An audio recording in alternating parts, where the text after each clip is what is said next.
You're watching WSBT Channel 22 News at 6. Ignition Park in South Bend will finally start taking shape this summer. Great Lakes Capital is investing at least $18 million by constructing several buildings at the site of the former Studebaker plant.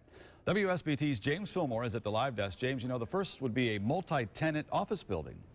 Yeah, and those involved in the project are already seeing a lot of interest from companies and startups, Rick. So they're hoping this is just the beginning for Ignition Park.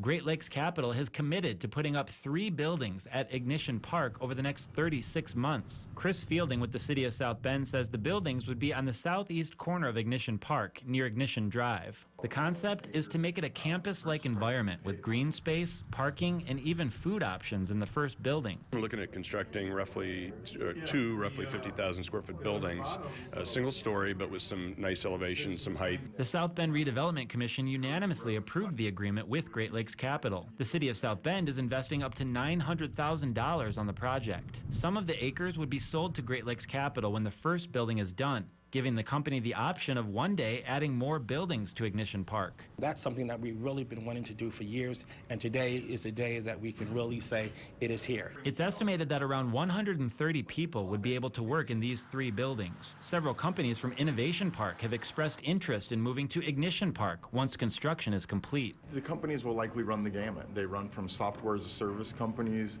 who provide service through web-based applications to certainly more hands-on hardware-based product development such as F-Cubed. The plan is to start construction on the first building this summer, and the goal is to have the multi-tenant office building done by the fall of 2015.